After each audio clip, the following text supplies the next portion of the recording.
Hello, everybody, and welcome to The Wake Up, your rundown of the entertainment, media, biz, and tech stories to know. Today, Thursday, November 21st, 2019. Brought to you by the freshest Colombian coffee you can get, Devoción Coffee. In today's Wake Up, big changes in political advertising rules at Google. Apple cancels its first movie premiere just 24 hours in advance. And FX answers the question, what if you combined Charles Dickens and Peaky Blinders, as they drop the trailer for their upcoming movie, A Christmas Carol, from Peaky Blinders creator Stephen Knight. What is this place? It is the place where Christmas comes to die. I am a woman, and I have the power to summon such spirits. And I fucking will. Oh boy, that one premieres on FX just in time to add to your holiday nightmares on December 19th. Now, here are the morning's top stories. Apple TV canceled the premiere for its first big movie, The Banker, starring Sam Jackson and Anthony Mackie, which was scheduled for tonight at the AFI Festival. It seems the son of the real-life person Anthony Mackie portrays has been accused by a family member of whitewashing history and sexual abuse against other family members. So, Apple has chosen to postpone promotional events until the claims can be properly investigated. Netflix is stepping in with Marriage Story to now close out the festival tonight instead. If you like using Spotify but don't quite like paying for it, you can now use the free version across all Alexa, Fire TV, Sonos, and Bose speaker devices, according to TechCrunch. If you're a paying Spotify subscriber, well, nothing changes for you. You can already do that. Google announced it will no longer allow politicians to make ad buys based on people's interests or user history, according to the Wall Street Journal. They will only be able to target based on age, gender, and zip code starting in January. Oh, and Google has come out to definitively say they will not accept political ads with lies in them. Unlike, another popular tech company. Although Google didn't quite delineate what their system will be for making those calls.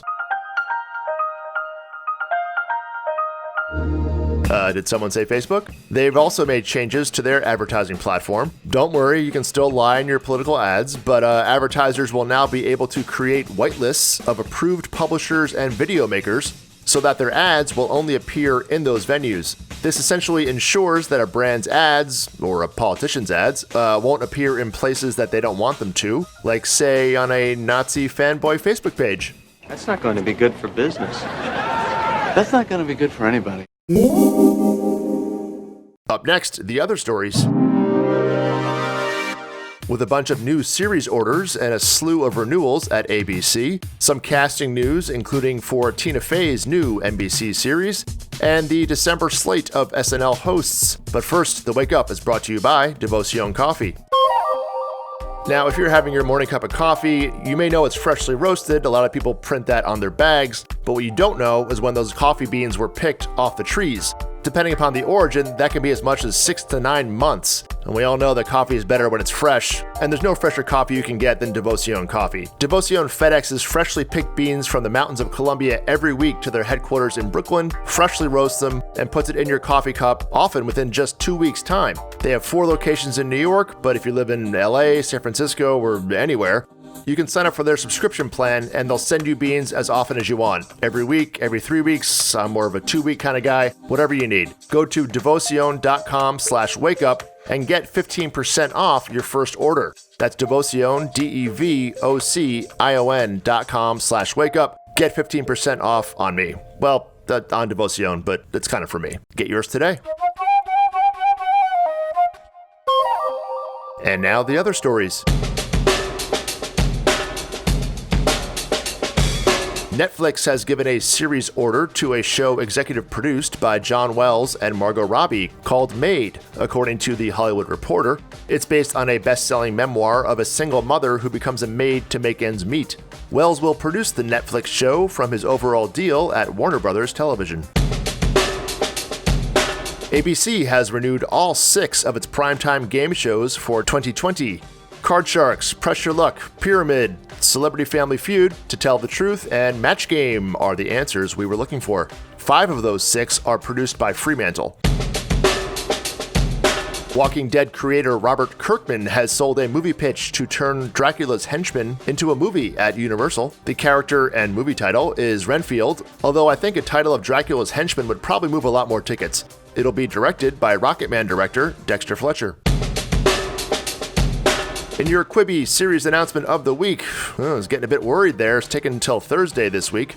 Zac Efron is the latest name to star and produce a short-form series for the upcoming service. He's also putting his name on it, as it's called Killing Zac Efron. What's with Zac Efron and the murder these days? First Ted Bundy, now this. Anyway, the show will send Zac to a remote island with only basic gear and a guide partner to survive for 21 days off the grid. That and a full TV production crew. It's from production company 0.0, who also did Anthony Bourdain's Parts Unknown series. One other quick Quibi note. Nice job there. Got it. They're also doing a short-form series version of the 1990s Hollywood assistant movie Swimming with Sharks, to be written by Kathleen Robertson. In casting news, Holly Hunter will be joining Ted Danson in the upcoming NBC half-hour series, tentatively called The Mayor, from producers Tina Fey and Robert Carlock, who of course gave us 30 Rock and Kimmy Schmidt. The series features Danson as a rich businessman who runs for mayor of Los Angeles, who then wins and then has to figure out what to do. Joan Allen is joining Julianne Moore and Clive Owen in their Apple TV limited series, Lisey's Story, according to Deadline. Stephen King is writing all episodes of the psychological thriller based on his own 2006 novel. Timothée Chalamet is going to London, taking the stage at the Old Vic as the lead in the Pulitzer Prize-nominated play 4,000 Miles. The show will launch in April. And finally, SNL has announced the host and music guests for the rest of the year. J-Lo will host on December 7th with DaBaby as music guest.